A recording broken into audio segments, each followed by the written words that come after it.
தேவனுடைய நாமத்துக்கு மகிமை உண்டாகட்டும். இன்று தேவனுடைய வார்த்தையினுடைய தலைப்பு புதிதான கட்டளை. யோவான் 13 அதிகாரத்தில் 34 வசனத்தில் வாசிக்கும் போது, நீங்கள் ஒருவர் அன்பாயிருங்கள், நான் உங்களில் அன்பாயிருந்தது போல நீங்களும் ஒருவர் அன்பாயிருங்கள் என்கிற புதிதான கட்டளையை உங்களுக்கு கொடுக்கிறேன். புதிதான கட்டளை என்ற வார்த்தையை மனதில் வைத்து கொள்ளுங்க. இதுதான் புதிய ஏற்பாடுன்னு சொல்லுவோம்.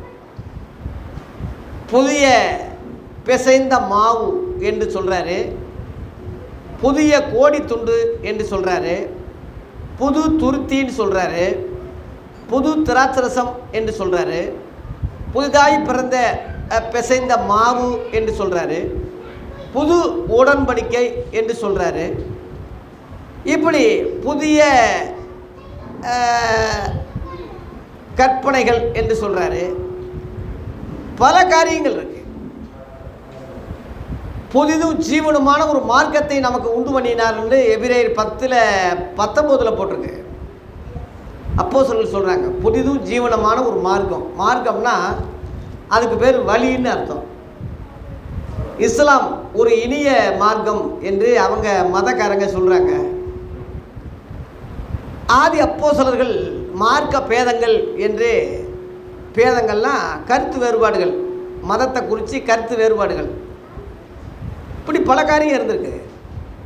ஆனால் அப்போஸ்தலர்கள் சொல்லும்போது இயேசு கிறிஸ்து ஏற்படுத்தினதை புதிதும் ஜீவனமான மார்க்கம் என்று யோவான் எபிரேயர் 10:19 அதை எப்படி ஏற்படுத்தினார்னு போட்டிருக்கு. ஆகையால் சகோதரரே, அதாவது பரலோகராஜ்யத்துக்கு தேவனுடைய பிள்ளைகள் போவதற்காக இயேசுவானவர், இங்கே என்ன போட்டிருக்குன்னா, மாம்சமாகிய திரையின் வழியாக புதிதும் ஜீவனுமான மார்க்கத்தை நமக்கு உண்டு பண்ணினபடியால். இந்த வார்த்தையை குறிச்சுக்குங்க. அதாவது மாம்ச திரையின் வழியாக இந்த மாம்சத்தை கிழிச்சார். மாம்சத்தை கிழிச்சு, மாம்சத்தை சிலுவையில் நமக்காக பலியாக்கப்பட்டு குற்றுயிராக கிழிக்கப்பட்டு, அதுக்கு அடையாளமாக தான் திரைச்சீலை 2 கிழிந்தது. தேவாலயத்து திரைச்சீலை மேல் தொடங்கி கீழ் வரைக்கும் 2 கிழிஞ்சதுன்னு இருக்கு.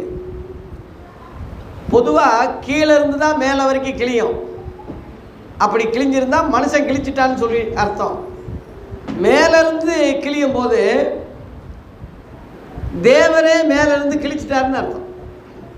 அதோடைய அர்த்தம் என்னன்னா, பிரதான ஆசாரியர் மாத்திரம் திரைக்குள்ளே போகக்கூடாது, எல்லாரும் போகலாம். ராஜாக்களாக, ஆசாரியர்களாக நம்மை தேவன் எல்லாரையும் ஆக்கிட்டார். எல்லாரும் அந்த உடன்படிக்கைக்கு சொந்தம். இனிமேல் யாரும் தள்ளி நிற்க வேண்டிய அவசியம் இல்லை. தீட்டானவன் அங்கே நிற்கணும், நீ உள்ளே வரக்கூடாது, இப்படிலாம் யாரையும் ஒதுக்க வேண்டிய அவசியம் இல்லை. எல்லாரும் திரைக்குள்ளே போகலாம். அந்த அர்த்தத்துக்கு தான் மேல் தொடங்கி கீழ் வரைக்கும் 2 கிழிந்தது. அதுக்கு அடையாளமாக தான் மாம்ச திரையின் வழி இயேசு கிறிஸ்து மாம்சம் சிலுவையில் கிழிக்கப்பட்டு இரத்தம் முழுவதும் சிந்தப்பட்டது. அதனுடைய விளைவு புதிதும் ஜீவனுமான ஒரு மார்க்கத்தை ஏற்படுத்தினார். மார்க்கம்னா வழின்னு அர்த்தம். இயேசு கிறிஸ்து சொல்லும் போது யோவான் 14:6 நானே வழி என்று சொல்கிறார். நானும் ஒரு வழி என்று சொல்லாமல், நானே வழி, நானே சத்தியம், நானே ஜீவனாக இருக்கிறேன், என்னையே அல்லாமல் ஒருவரும் பிதாவிடத்தில் வரான், வேறு வழியாக ஏறுகிறவன் கொள்ளைக்காரன் சொல்லி யோவான் 10:1 சொன்னார். வேறு ரூட்டில் பரலோகம் போயிடலாமா? சில ஆளுங்க சொல்கிறாங்க, எல்லா ஆறும் கடலில் போய் சேர்ற மாதிரி எல்லா மதங்களும் கடவுள்கிட்ட போகுது அப்படி சொல்கிறாங்க. அப்படி கிடையாது. அவரால் என்று வேறு ஒருவராலும் ரட்சிப்பில்லை. அப்போஸ்தலர் 4:12 இருக்கு. அவரை தவிர ரட்சிப்பு வேறு வழி இல்லை. ஏன் அப்படின்னா, அவர் தான் ரத்தம் சிந்தினார், அவர் தான் பலி கொடுத்தார். தன்னுடைய வெளியேறப்பட்ட இரத்தத்தை சிலுவையிலே ஆட்டுக்குட்டியை போல, பஸ்க ஆட்டுக்குட்டியை போல இஸ்ரேல் ஜனங்களுக்கு அடையாளமாக எகிப்திலிருந்து கொண்டு வந்தாங்களே, அந்த ஞான அர்த்தத்தின்படி பஸ்காவாகி அந்த பண்டிகை கொண்டாடினாங்க. அந்த ஆட்டுக்குட்டி தான் ஆண்டவராகி இயேசு பஸ்காவாக அடிக்கப்படுகிறார் என்ற நினைவு கூறுதலுக்காக அன்று சாயங்காலத்திலே ராபோஜனம் தொடங்கப்பட்டு ராத்திரி வரைக்கும் நடந்தது.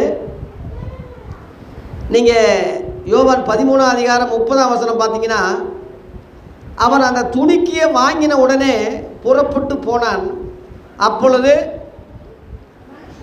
அப்பொழுது ராக்காலமாக இருந்தது. அந்த காலம் எப்படி காலம்? யோவான் 13:30. அவன் அந்த துணிக்கியை வாங்கின உடனே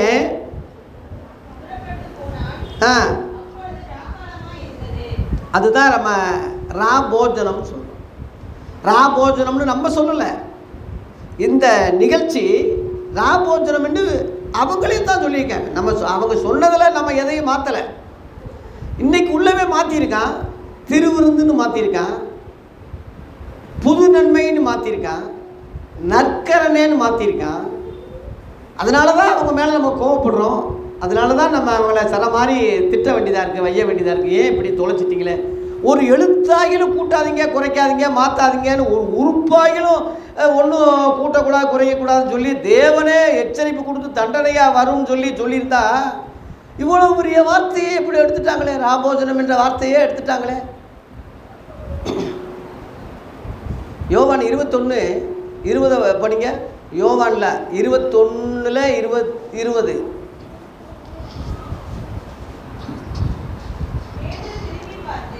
பேதுரு திரும்பி பார்த்து இயேசு கிறிஸ்துவுக்கு அன்பாக இருந்தவனும், இந்த வார்த்தையை குறிச்சுக்குங்க, ராபோஜனம் பண்ணுகையில் அவர் மார்பிலே சாய்ந்து, ஆண்டவரே உம்மை காட்டி கொடுக்கிறவன் யார் என்று. இங்கே கவனிங்க, மார்பிலே சாய்ந்து அந்த நிகழ்ச்சியை ஆண்டவரே உம்மை காட்டி கொடுக்கிறவன் யார் என்று கேட்க இந்த நிகழ்ச்சி ராபோஜனம் பண்ணுகையில் என்று அங்கே எழுதப்பட்டிருக்கு. இந்த நிகழ்ச்சி எங்கே நடந்ததுன்னா அந்த யோவான் 13ஆம் அதிகாரம் அந்த ராபோஜனம் தான். யோவான் 13க்கு வாங்க திரும்ப.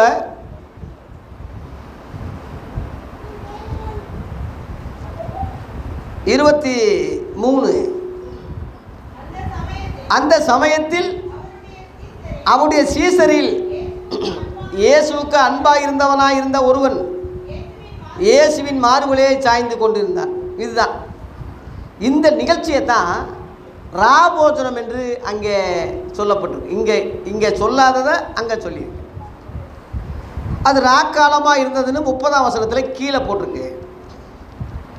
ஆகவே அந்த நிகழ்ச்சியைத்தான் கால் கழுவுறதுன்னு சொல்கிறார். 14:15 அதிலேயே 14:15 ஆண்டவரும் போதகருமாகிய நானே உங்கள் கால்களை கழுவினது உண்டானால் நீங்களும் ஒருவருடைய கால்களை ஒருவர் கழுவ கடவீர்கள். நான் உங்களுக்கு செய்தது போல நீங்களும் செய்யும்படி உங்களுக்கு மாதிரியை காண்பித்தேன். இன்னும் இதை விட என்ன சொல்ல முடியும்? இதை அப்படியே நம்ம கடைப்பிடிக்கிறோம். சொன்னது சொல்லும் கிளிப்புள்ள மாதிரி என்ன ஏது இதுக்கு ஞான அர்த்தம் விளக்கமெல்லாம் பெரிய அறிவாளி மாதிரி நம்ம இதில் விளையாடக்கூடாது.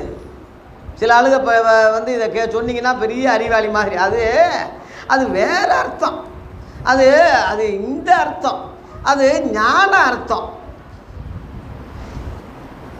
இதை செய்யுங்கன்னு சொன்னது, கால்களை ஒருவருக்கொருவர் நான் கழுவிருக்கேன் நீங்களும் கழுவுங்கன்னு சொல்கிறது ஞான அர்த்தம். என்னென்னமோ விளக்கம் கொடுக்குறான்.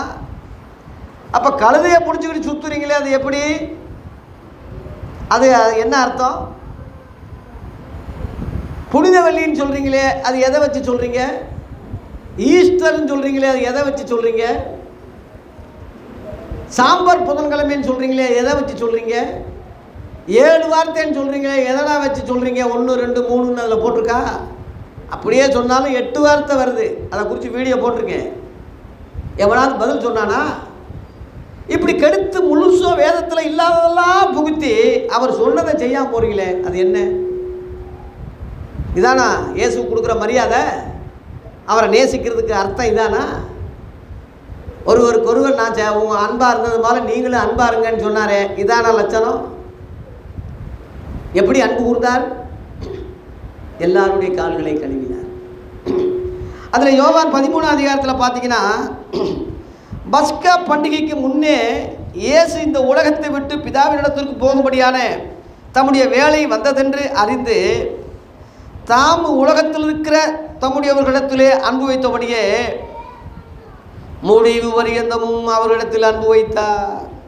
லேலுயா. பரலோகத்தில் போகிறேன், நான் வந்த நோக்கத்தை நிறைவேற்ற போகிறேன். பஸ்கா பண்டிகைன்னு சொல்கிறது, நான் தான் அந்த ஆடு அடிக்கப்பட போகிறேன். இன்னைக்கு ராத்திரியில் என்னை பிடிக்க போகிறாங்க, காலையில் என்னை தெருவில் அரைஞ்சு கொள்ள போகிறாங்க. இயேசுவுக்கு நல்லா தெரியும், திரும்ப 3வது நாள் உயிரோடு வந்துடுவேன். அதையும் சொன்னார். எவ்வளோ தத்துரூபமாக சொல்லியிருக்கார் பாருங்க. இப்படிப்பட்ட ஒரு இரட்சகரை நீ ஆராதிக்கிறவன் 14-15 மறந்துட்டிய மகனே.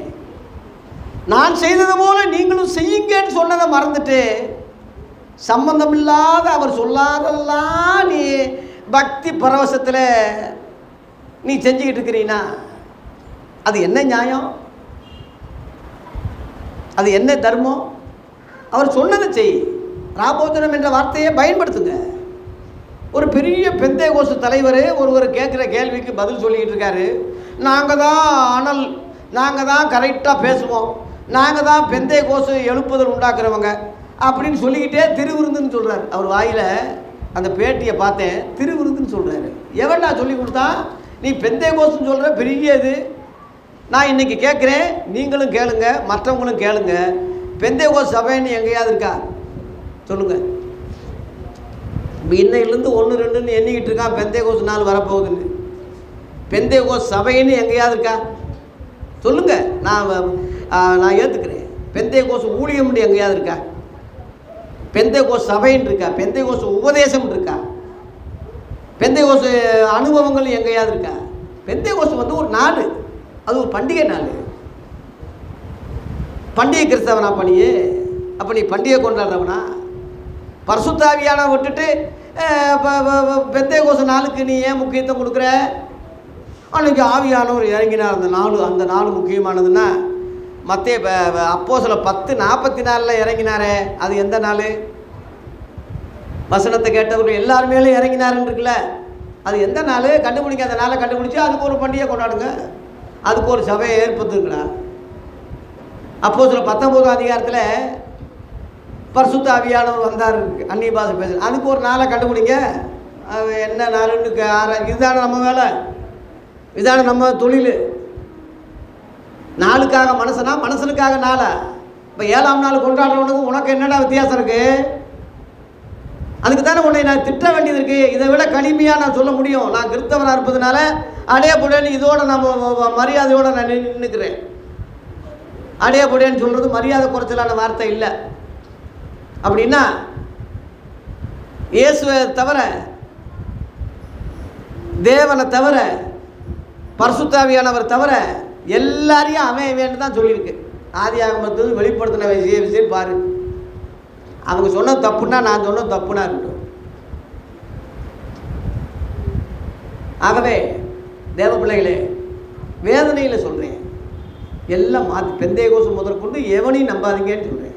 அதெல்லாம் 15ஆம் நூற்றாண்டில் பெந்தேகோஸ்து சபைன்னு ஒன்று உருவாச்சு. 19ஆம் நூற்றாண்டில் பெந்தேகோஸ்துன்னு ஒன்று உருவாச்சு. அவன் கல்யாணம் பண்ணுறவன் பெந்தேகோஸ்து, இவன் கல்யாணம் பண்ணாத பெந்தேகோஸ்து. என்னடா லாஜிக் இது?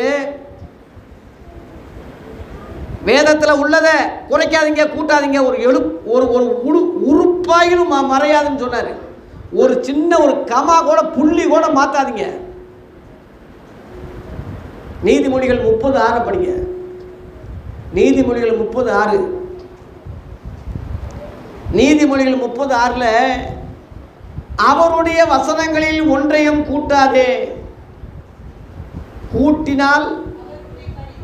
கூட்டினால் அவர் உன்னை கடிந்து கொள்வார். நீ யாரு? கூட்டுறவன் யாரு? குறைக்கிறவன் யாரு? குறைக்கிறவன் பொய்யன், கூட்டுறவனும் பொய்யன். அவன் பொய்யனும் பொய்க்கு பிதாவாகிய பிசாசின் ஊழியக்காரன். அப்படித்தானே நம்ம சொல்ல வேண்டியதாக இருக்கு. இயேசுவின் உபதேசம் மெய்யாகவேன்னு சொன்னார். பொய்யாகவே பொய்யாகவேன்னு என்னைக்கு அவர் சொன்னதே இல்லை. உலகத்தின் அடையாளம், முடிவுக்கு அடையாளம் என்னன்னு சீடர்கள் கேட்குறாங்க. மத்தேயு 24:3 யுத்தங்கள் வரும், பஞ்சங்கள் வரும், கொள்ளை நோய்கள் வரும், பூமி அதிர்ச்சிகள் பல இடங்களில் உண்டாகும் என்று 2000 வருஷத்துக்கு முன்னாடி அடையாளம் சொன்னார். இப்போ இன்னைக்கு நடக்குது.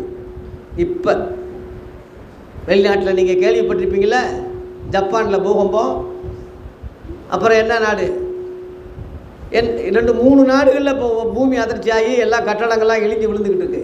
கேள்விப்பட்டலையோ? நீங்கள் டிவி பார்த்துருப்பீங்க, நிகழ்ச்சி செய்தி. பல இடங்களில் பூமி அதிர்ச்சி, அழிவு, சாதி சண்டை. இப்போ எருசலேம் சேனைகளால் முடிஞ்சு இன்ன வரைக்கும் தீர்வு இல்லாமல் இருக்குது. ஆயிரக்கணக்கான மக்கள் கொண்டு கூச்சிக்கிட்டு இருக்கான் அந்த இஸ்ரவேல் பிரதமர். இந்த நேரத்தில் தான் அந்தி கிறிஸ்து வரப்போகிறான். இந்த கேட்டின் மகன் பாவ மனுஷன் வெளிப்பட போகிறான். மத்தேயு 24:35 வானமும் பூமியும் ஒளிந்து போனாலும் என் வார்த்தைகளோ ஒளிந்து போவதில்லை. வானமும் பூமியும் ஒளிந்து போகும். இது நடக்குமா? அப்படியே நடந்தாலும் என் வார்த்தைகள் கண்டிப்பாக நடக்கும்னு சொன்னார். இன்னைக்கு நடக்குதுல்ல. நான் இயேசு கிறிஸ்துவிடத்தில் என்னை ஒப்பு கொடுத்ததுக்கு பெரிய ஒரு மெயின் காரியம் இதுதான். நான் ஆண்டவரை குற்றம் கண்டுபிடிக்க தான் புதிய ஏற்பாடை படித்தேன், குறை கண்டுபிடிக்கிறதுக்கு தான் படித்தேன். அவர் சொன்னதெல்லாம் நடக்குதே. அப்போ ஒரு சாதாரண மனிதனாக இயேசுவை நான் காணவில்லை. அவர் தேவனிடத்தில் வந்தால் ஒழிய இந்த ரகசியங்கள் சொல்ல முடியாது, சொன்னாலும் நடக்காது, நடந்துக்கிட்டு இருக்கு. இப்போ ஆகவே ஒரு உறுப்பாகிலும் குறைக்கு கடைசியில் ஒரு எச்சரிப்பு கொடுக்குறார் பாருங்க. வெளிப்படுத்தல் 22 எல்லாருக்கும் தெரியும்.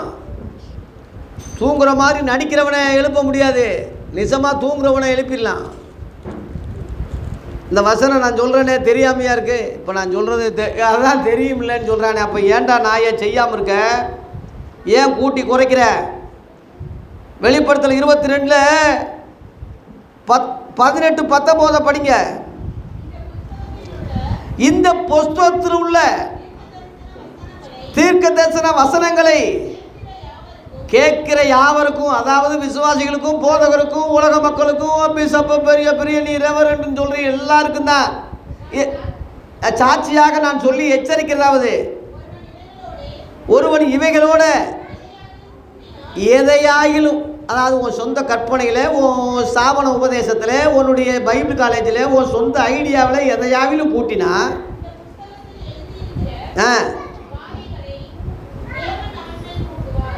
நீங்கள் வெளிப்படுத்துகிற விசேஷம் 6ஆம் அதிகாரத்தில் பார்த்தீங்கன்னா வாதைகள் கொஞ்சம் லஞ்சமாயாக வருது. ஒவ்வொரு முத்திரையை உடைக்க உடைக்க உடைக்க உடைக்க உடைக்க உடைக்க அவ்வளோ பெரிய வாதம் வருது. அந்த வாதம் முழுவதும் ஓ மேலே வரும்னா அது என்ன அர்த்தம்னா கைவிடப்படுவாயின்னு அர்த்தம். கைவிடப்பட்டா தானே, கைவிடப்பட்டவங்களுக்கு தானே வாதம் வரும். அப்படி எடுத்துக்கொள்ளப்பட மாட்டாய், அந்த அர்த்தம் தான், அந்த அர்த்தம் தான் புரிஞ்சுக்க. அப்புறம் இந்த தீர்க்க தரிசன புஸ்தகத்தில் உள்ள வசனங்கள்ல அதாவது கூட்டினாலும் சரி குறைச்சாலும் சரி, இதான் டேஞ்சர். ஜீவ புஸ்தகத்திலிருந்தும் பரிசுத்த, அதாவது பரலோகத்திலிருந்தும் இந்த புஸ்தகத்தில் எழுதப்பட்டவையிலிருந்தும் அவனுடைய பங்கை தேவன் எடுத்து போடுவார். இது இப்போ பயங்கரமால இருக்கு. இந்த எச்சரிப்பை தயவு செய்து உள்வாங்குங்க. நான் ஏன் கத்துறேன், கதறேன், ஏன் நான் ஆத்திரமாக பேசுகிறேன்?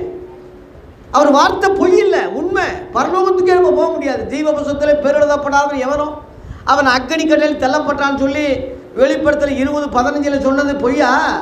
நீ எவ்வளோ பெரிய ஆளாக இருந்தாலும் அக்னி கடலுக்கு போகிறேன்னா இதை விட என்ன இருக்கு? அதுக்கு இங்கேயே நீ கோளாறாக இருக்கலாம்ல. யோவான் 12:48 என்னை தள்ளி என் வார்த்தைகளை ஏற்றுக்கொள்ளாதவனை நியாயந்திருக்கிறது ஒன்று இருக்கிறது. நான் சொன்ன வசனமே அவனை கடைசி நாளில் நியாயம். சொன்ன வசனம் ஏற்கனவே சொல்லிட்டாரு, இனிமேல சொல்ல மாட்டாரு. என்னப்பா செய்யன்னா சொல்லுங்கப்பா செஞ்சிடுறேன், இனிமேல சொல்ல மாட்டாரு. சொல்லிட்டார், முன்பே சொல்லிட்டார். அந்த வசன அடிப்படையில் தான் உன்னை நியாயந்திருப்பார். உன் கையில் இருக்க அந்த வசனம் 2000 வருஷமா மொழிபெயர்த்து உன் கையில் படிச்சுக்கிட்டு இருக்கேன். பைபிள் காலேஜ் எவ்வளவோ வசனங்கள், எவ்வளவோ உபதேசங்கள், எவ்வளவோ முறை, இதை 1000 தடவை இதை நீ பார்த்துருக்க, படிச்சிருக்க, கேட்டிருக்க. எல்லாம் தெரிஞ்சு நீ தெரியாதவனை போல நீ அசால்ட்டாக நீ பாரம்பரியத்தை நோக்கி இதெல்லாம் மாற்றுவாயானால் வரும் தண்டனைக்கு, கோபாக்கினிக்கு தப்பித்து கொள்ள முடியாது. கொஞ்சம் காலத்திலே அப்படி கோபம் பற்றி எரியும். அவரை அண்டி கொள்கிற யாவரும் பாக்கியவன். இயேசு கால்கள் கழுவ வேண்டிய அவசியம் இல்லையே. தேவகுமாரன் ஐயா தேவனுக்கு சமமானவர். இந்த உலகத்தில் இயேசுவை போல பெரியவர் உலகத்திலே கிடையாது. அப்பேற்பட்டவர் ஒரு மீன் பிடிக்கிறவனை, ஒரு படிப்பறிவில்லாத ஒரு பாமர மக்களை கால்கள் கழுவுறாரியா? நீ இதை விட ஒரு தாழ்மையை எப்படி சொல்ல முடியும்? அதுக்கு முன்னாடி ஒரு சண்டை நடந்துச்சு சீசர்களுக்குள்ள. நான் பெரியவன், நான் தான் முதன்மையானவன், என்னை தான் தலைவராக வச்சார். அவங்களுக்குள்ள ஒரு வாக்குவாதம். அப்போ இயேசு நான் யார் அப்படின்னு சொல்கிறாரு. ஆண்டவரே, நீங்கள் ஆண்டவர், நீங்கள் எஜமான், நீங்கள் போதகர் எங்களுக்கு. சரி, போதகர் ஆண்டவர்னு சொல்கிறீங்களே, நானே உங்கள் கால்களை கழுவிடுதுண்டானா? அனுப்பப்பட்டவன் அனுப்பினவர்களும் பெரியவன் அல்ல, வேலைக்காரன் எஜமானிலும் பெரியவன் அல்ல என்று விளக்கம் கொடுக்குறாரு. எஜமானேன்னு பாட்டு பாடுறது போதாது, அவரை விட நீ பெரிய ஆளா? அவர் உன் காலை கழுவுறாரே பிடிச்சி, இவன் காலை போய் நான் கழுவுறதா? சி ஐயரவா இருக்கு. எவன்டா உனக்கு சொல்லி கொடுத்தான் இதை? மண்ணில் சோறு போட்டு சாப்பிட்றாங்களே இந்துக்கள், ஐயரை படலையே. எச்சி இலை சோறு சாப்பிட்டு சாமியாருங்க எச்சி இலைய அவங்க எடுத்து சாப்பிட்றாங்க. பாவம் போகணும். ஒரு பெண்ணுக்கு அழகே முடிதான், முடியை மொட்டை போடுறாங்க, உருள்றாங்க, கீழே விழுந்து அக்கினியில் ஓடுறாங்க, முள்ளில் நடக்கிறாங்க, ஒரு பெரிய ஈட்டி வச்சு குத்துறாங்க கன்னத்தில், கால் வீங்க நடக்கிறாங்க பழனிக்கு பாத யாத்திரை. அவன் பக்திக்கு ஒரு தூசிக்கு நீ வர முடியுமா? அவன் பக்தி இருக்க ஒரு தூசிக்கு நீ வர முடியுமா? கடவுளே சொல்லலை, சாமியே அவங்களுக்கு சொல்லலை, கட்டளை இடலை. முருகனே கிடையாதுன்னு வைங்களேன், கற்பனை தான் அது. கற்பனை என்றாலும் அவனே பாடுறான், கற்பனை தான், கட்சியில் தான் தெரியுது. ஆனாலும் உண்மை மறவேன்னு சொல்கிறான்னு என்னத்தை சொல்ல அவனை எப்படி திருத்த முடியும்? ஒரு கற்பனைக்கு அப்படி முக்கியத்துவம் கொடுக்குறான்னா, நிஜ வடிவிலே பகிரங்கமாக கிமு கிபின்னு வரலாறுல உலகமே ஒத்துக்கொள்ளக்கூடிய அளவில் இயேசு ராஜாதி ராஜானா தேவகுமாரனாக பரலோகத்துக்கு பூலோகத்துக்கு நடுநிலையாக ஏணியாக மத்தியஸ்தராக முழு உலக இரட்சகராக அப்பேற்பட்டவரே ஓம் காலை பிடிச்சி கழுவி இந்த மாதிரி செய்யுங்கப்பான்னு சொன்னால் இது உனக்கு தப்பா? இது உனக்கு குத்தமா? அப்படி செஞ்சால் ஜாதிகள் இன்னைக்கு இருக்குமா? மேல் சாதி கீழ் சாதின்னு சாதியை ஒழிக்கணும்னு ஒரு சங்கம் வச்சுருக்கானே, இதை செய்டா இதை செஞ்சுட்டா ஜாதி தன்னால் ஒழிஞ்சிடும். இதை செய்யாட்டாவே கிறித்தவன் அல்ல, தீர்மானம் பண்ணிடு. இது செய்கிறவன் தான் கிறித்தவன். நான் உன்னை கழுவாவிட்டா என்கிட்ட பங்கு இல்லைன்னு சொல்கிறாரு. எவன்டா இதை அழுத்தி சொல்ல முடியும்? இயேசு கிறிஸ்து கால்களை கழுவாட்டினா அவருக்கும் உனக்கும் பங்கு இல்லைன்னு சொன்னார். யாராவது இதை விளக்கம் கொடுக்குறீங்களா? அறிந்து யோவான் 13 அதிகாரத்தை சொல்கிறதே இல்லையே. வேதனைப்படுறேன். தெரியாமல் இருந்தால் பரவாயில்ல. ஆண்டவர் பேதுருவை சொன்னால், இப்பொழுது நீ அறியாய், இனிமேல் அறிவாய். இப்பொழுது நீ அறியாய், அறியாமையே இருன்னு சொல்லலை, இனிமேல நீ அறிந்துக்கிருவாய். அவன் பின்னாடி அறிஞ்சுக்கிட்டான். அது மாதிரி அறியாமல் இருப்பது தப்பு இல்லை. சொல்லியும் கேட்காம தூங்குற மாதிரி நடிக்கிற பாரு, அதுதான் தவறு மகனேன்னு சொல்றேன். பாருங்க, யோவான் 13 அதிகாரத்தில் 17 நீங்கள் இவைகளை அறிந்திருக்கிறபடினா சீசர்களை சொல்றாரு. அவங்க தான் பின்னாடி கிறிஸ்தவங்களா மாறினாங்க. நீங்கள் இவைகளை அறிந்திருக்கிறபடினால் இவைகளை செய்வீர்களானால் பாக்கியவான்களாயிருப்பீர்கள். கவனிங்க, இன்னும் இதை விட எப்படி தெளிவாக உனக்கு சொல்ல முடியும்? இவைகளை நாம் அறியணும் 1, இவைகளை நாம் செய்யணும் 2, இவை செய்கிற நாம் பாக்கியவான்களாய் மாற்றப்படணும். அல்லேலூயா. இப்போ இவங்க எப்படி நரகத்துக்கு போக முடியும்? இவங்க எப்படி கைவிடப்படுவாங்க? இப்படிப்பட்ட பாக்கியவான்களை ஆண்டவர் தாங்குன்னு தாங்குவார். அவர் கரத்திலிருந்து இந்த பாக்கியவான்களை பிடுங்க முடியுமா? அவருடைய ஆடு என் சத்தத்துக்கு செவி கொடுக்கும் சொன்னாரே, இவங்க தானே அது. என்னை பின்பற்றி வருகிற ஆடுன்னு சொன்னாரே, இவங்க தானே அது. இப்பேற்பட்ட சிலாக்கியத்தை உடையவர்களாக இருக்கிறதுக்கு தானே நான் ராபோஜனம் கத்தி இதெல்லாம் வீடியோ எடுத்து போட்டுக்கிட்டு இருக்கேன். நீங்களும் செய்யுங்கன்னு. ஆரம்பத்தில் எனக்கு தெரியல. சர்ச் ஆஃப் காடுன்னு ஒரு இந்திய தேவ சபைன்னு ஒரு சபையை மூலமாக நான் இதை அறிஞ்சேன். அதுக்கு பிறகு என் கண்கள் திறக்கப்பட்டு நல்லா இருக்கேன்னு சொல்லி நானும் செய்ய ஆரம்பிச்சிட்டேன். இப்போ இந்த சர்ச் ஆஃப் காடு செய்கிறத விட்டுட்டாங்க. இப்போ ராபோஜனம் சாயங்காலத்தில் செய்கிறத விட்டுட்டு ஜனங்களை பிரியப்படுத்த ஆரம்பித்து பகல்லையே நம்ம கழுவுவோம்னு பகல்லையே கழுவ ஆரம்பிச்சிட்டான். இன்னும் போக போக இது எதுக்குன்னு சொல்லி பகலில் கூட வேண்டாம்னு சொல்லி நான் அடுத்து வேண்டாம்னு சொல்லிடுவான் போட்டிருக்கு. இந்த கெதியில் போய்கிட்டு இருக்கு. நம்ம அந்த கெதிக்கு போயிடக்கூடாது என்பதுக்கு தான் என் பிள்ளைகளுக்கும் சொல்கிறேன், மகனே நான் இல்லாத காலத்துலேயும் இது நடத்துங்கப்பா. நம்ம மெய்யான ஒளின்னு சும்மா போர்டில் போடுறதில்ல.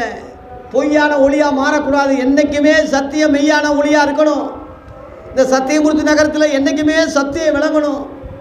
கூரை கோயில் முதற்கொண்டு 1998 ஆரம்பித்த இந்த கூரை கோயில் முதற்கொண்டு இன்ன வரைக்கும் நம்ம இந்த கால்களை கழுவுறத செஞ்சுக்கிட்டு இருக்கோம். அதனால தான் நம்ம சபையில் பாகுபாடு கிடையாது. அவன் இவன் அந்த ஜாதி இந்த ஜாதி, அவன் வேலை பணக்காரன், எந்த வித்தியாசம் சோசலிஸாக நம்ம பழகிறதுக்கு காரணம் அதுதான். இதுதான் கிறிஸ்துவின் சிந்தை. இதுதான் இயேசுவினுடைய மக்கள். இதுதான் பாக்கியவான்கள். இதுதான் உண்மையுள்ள பரிசுத்த ஜாதி. இவங்க தான் பரலோகத்துக்கு எடுத்துக்கொள்ளப்பட முடியும். மற்றவன் முழுவதும் எவனாக இருந்தாலும் கைவிடப்படுவான். ஆகவே ராபோஜனம் என்று சொல்லி பழகுங்க.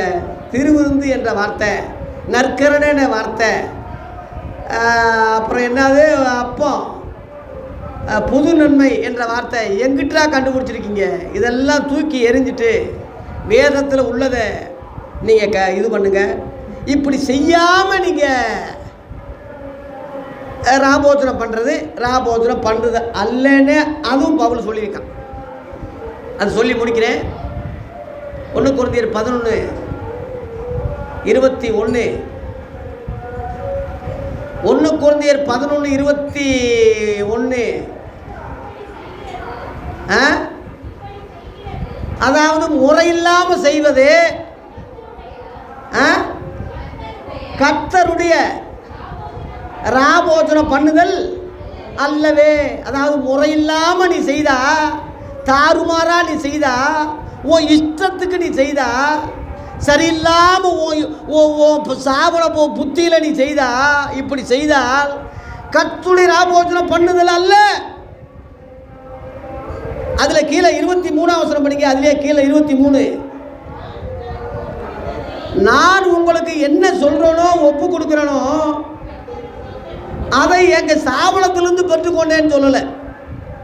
இன்னைக்குள்ள நாதாரிய எங்கள் சாவனம் பெங்களூரில் இருக்குது, எங்கள் சாவனம் சென்னையில் இருக்குது, ஹைதராபாத்தில் இருக்குது, டெல்லியில் இருக்குது, அமெரிக்கா, லண்டன் மிஷன். அடேங்கப்பா, இவன் என்ன சொல்கிறான்? உங்ககிட்ட நான் கொடுத்ததை எங்கே பெற்றுக்கொண்டேன்? கர்த்தரிடத்தில் பெற்றுக்கொண்டேன். அது என்னவெனில் என்ன பெற்றுக்கொண்டா? கர்த்தராகிய இயேசு கிறிஸ்து காட்டி கொடுக்கப்பட்ட அன்று ராத்திரி. ஏன் நம்ம ராத்திரியில் வைக்கிறோம்? ராத்திரியில் அந்த எழுத்தின்படி முறையாக எதையும் தவறக்கூடாது என்பதுக்கு தான் நம்ம அதை கரெக்டாக செய்கிறோம். ராத்திரியில் அப்பத்தை எடுத்து ஸ்தோத்திரம் பண்ணி அதை பிட்டு சீசர்களுக்கு கொடுத்தார். அதே மாதிரி திராட்சை ரசத்தை கொடுக்கும்போது இதோ என்னுடைய ரத்தமாக இருக்கிறது சாப்பிடுங்கன்னு கொடுத்தார். என்னுடைய மாம்சம் மெய்யான போஜனம்னு சொன்னார். என்னுடைய ரத்தம் மெய்யான பானம் என்று யோவான் 6:55 சொன்னார். 48 நானே ஜீவப்பம், பரலோகத்திலிருந்து இறங்கின ஜீவப்பம்னு சொன்னார். தேவ பிள்ளைகளே, வெளியூரில் ட்ரான்ஸ்ஃபர் ஆகவோ அல்லது ஏதாவது ஒரு வேலை விஷயமாகவோ போனால் அங்கேக்குள்ள ஆவிக்குரிய சபைகளுக்கு போகிறது நான் குத்தம்னு சொல்லலை. ராபோஜனை என்ற முறை இதே முறை நடந்தால் நீ பங்கு பெறு, இல்லாவிட்டா நீ பங்கு பெறாத. நீ எங்கிட்டு சுற்றினாலும் நம்ம தலைமை ஊழியத்தில் இந்த உலக பிரகாரமான எழுத்தின்படி நமக்கு ஆண்டவர் ஒரு கூடாரத்தை வச்சுருக்காரு. இங்கே தான் நம்ம செய்கிறோம், இங்கே தான் நீங்கள் எடுக்கணும். இதை வேறு இடத்துல எடுத்தால் எடுக்கலாம். இல்லாததுனால தானே நம்ம இது சொல்ல வேண்டியது இருக்கு. எல்லா சபைகளும் அப்படி எடுக்க நம்ம நினைக்கிறோம். எல்லாரும் மாற்றாதீங்க, கூட்டாதீங்க, குறைக்காதீங்க, ஒரு உறுப்பாயிலும் மாற்றாதீங்க, கரெக்டாக செய்யுங்கன்னு சொல்கிறோம். அதுதான் ராபோஜனம்னு சொல்கிறோம். ராபோஜனம் என்ற வார்த்தையே 2 இடத்துல வருது. திருவிருந்து என்ற வார்த்தை ஒரு இடத்துலையாவது வருதா? நற்கரணேன்னு ஏதாவது ஒரு இடத்துலையாவது வருதா? புது நன்மைன்னு எங்கடா இருக்கு? இப்படி இல்லாததெல்லாம் நீ சொல்லிட்டு திரிவேன். அதை நாங்கள் மெச்சுவோம், அதை பின்பற்றணும். இல்லாவிட்டால் அவன் கீழ்ப்படியாதவன், அவன் குற்றவாளின்னு நீ சொல்லுவேன். வசனத்தில் உள்ளது சொல்கிறான்னா அந்தி கிறிஸ்து, இவன் கள்ள தரிசி, இவன் எல்லாருக்கும் விரோதமாக பேசுகிறான், முழு கிறிஸ்தவும் போகிற வழியில் போகாமல் இவன் வேறு வழியில் ஏறுகிறான்னு சொல்லி என்னைய குறை சொல்கிறீங்க. அநேகர் போகிற வழி எந்த வழி தெரியுமா? கேட்டுக்கு போகிற வாசல் வழி விசாலமாக இருக்குது. அங்கே தான் அநேகர் கெட்டு போகிறதுக்கு தாண்டா போகிறீங்க. நாம் ஏன் சின்ன மந்தையாக இருக்கோம், சிறு மந்தையாக இருக்கோம்? ஒடுக்கமும் இடுக்கமான வழி ஜீவனுக்கு போகிறது. அதை கண்டுபிடிக்கிற ஒரு சிலர், அந்த சிலர் தான் நீங்களும் நானும் இருக்க ஆசைப்படுறோம். இதே போல் எல்லாரும் அந்த ஜீவனுடைய வழியில் வரணும் என்பது தான் நம்முடைய ஆசை. ஆகவே இந்த கட்டளை தான் புதிய கட்டளைன்னு சொல்கிறேன். திரும்ப சொல்லி முடிக்கிறேன். யோவான் 13ஆம் அதிகாரத்திலே 30ஆம் வசனத்தில் கீழே ராக்காலமாக இருந்தது அந்த வார்த்தையில் இயேசுவின் அன்பை அவர் எதை வச்சு சொல்கிறாருன்னா 34 நீங்கள் ஒருவர் அன்பாயிருங்கள், நான் உங்களில் அன்பாயிருந்தது போல. கடைசி வரைக்கும் அவர் அன்பாக இருந்தார்ல, நீங்களும் ஒருவர் எப்படி இருங்க, அன்பாயிருங்கள் என்கிற புதிதான கட்டளையை உங்களுக்கு கொடுக்கிறேன். புதிய ஏற்பாடு தான் புதிய கட்டளை. புது உடன்படிக்கைன்னு சொல்லுவதனாலே முந்தினதை பழமையாக்கினார். இந்த புதிதான இந்த கட்டளையை யாரும் தட்டாதீங்க. கட்டளையை தட்டினா அவனுக்கு என்ன கதி ஆகும்? ஒரு அரசாங்கம் ஒரு கட்டளை கொடுக்குறாங்க, அந்த கட்டளை மீறினா அவனுக்கு தேச துரோகின்னு பேர். சலுகைகள் பறிக்கப்படும், தேசத்தை காட்டி கொடுக்குறவேன்னு பேர் வரும், ஜெயிலில் தூக்கி போடுவாங்க. கட்டளை இல்லையா? அது அரசாங்க கட்டளை இல்லையா? அதனால தான் ஆண்டவர் ராயனுக்குரிய ராயனுக்கு செலுத்துங்க, ஏன்னா அது கட்டளை. தேவனுக்குரிய தேவனுக்கு செலுத்துங்க, ஏன்னா தேவனுடைய கட்டளை. இது கட்டளைக்கு கீழ்ப்படிங்கன்னு சொன்னார். ஆகவே இது தேவனுடைய கட்டளை, இயேசுவின் கட்டளை, புதிய கட்டளை. ஒருவருக்கு கால்களை கழுவுங்க, ஒருவருக்கு அன்பாக இருங்க. நிரூபிக்கிறது அன்பாக இருக்கிறேன்னா எதை வச்சு உன்னை அன்பாக இருக்கிறது சொல்லி கண்டுபிடிக்க முடியும்? உன் பிள்ளைய நீங்கள் ரொம்ப அன்பாக இருக்கிறீங்கன்னா அது எப்படி நீங்கள் காட்டுவீங்க? ஒரு முத்தம் கொடுப்பீங்க, ஒரு முட்டாய் வாங்கி கொடுப்பீங்க, ஒரு பொம்மை வாங்கி கொடுப்பீங்க, ஏதாவது எழுத்தின்படி சாதாரணமாக எதையாவது ஒன்று கொடுத்து தான் அந்த அன்பை வெளிப்படுத்த முடியுமே தவிர அன்பு கூறுகிறேன்னா நீ எப்படி அந்த அன்பை வெளிப்படுத்த முடியும்? அதுபோல் இயேசு கிறிஸ்து அன்பாக இருக்கிறேன் நம்மக்கிட்ட சொன்னார். எப்படி அது வெளிப்படுத்தினார்? எல்லாருடைய கால்களை கழுவினார். நீங்கள் அன்பாக இருக்கேன்னு சொன்னார். எப்படி வெளிப்படுத்தணும்? ஒருவர் கால்களை ஒருவர் கழுவணும். புதிதான கட்டளை, மறந்துடாதீங்க. கட்டளை, ஆர்டர். இந்த கட்டளையை மீறாதீங்க. இயேசுவின் கட்டளை புதிதான கட்டளை. ஒருவருக்கொருவர் கால்களை கழுவுங்க, ஒருவர் பாரத்தை ஒருவர் சுமங்க, ஒருவருக்காக ஒருவர் ஜெபம் பண்ணுங்க, ஒருவருக்கொருவர் அன்பாயிருங்க. நான் உங்களிடத்தில் அன்பாயிருந்தது போல நீங்களும் ஒருவருக்கொருவர் அன்பாயிருங்க. இந்த புதிதான கட்டளையை முழு கிறிஸ்தவ சபைக்கு ஆண்டவர் கொடுத்திருக்கிறார். இந்த சபைக்கு தான் கிறிஸ்துவின் சபைன்னு பேர். அந்த ஒரு வசனம் படிச்சுட்டு முடிக்கிறேன். ரோமர் 16:16. நம்ம சபையினுடைய பேர் யாராவது கேட்டா நீங்க இந்த பேரை சொல்லுங்க. அந்த ஆதி அப்போஸ்தலர்கள் இந்த கிறிஸ்தவ சபைக்கு என்ன சொன்னாங்களோ அதைத்தான் உங்களை சொல்றேன். என்ன சொல்லியிருக்காங்க?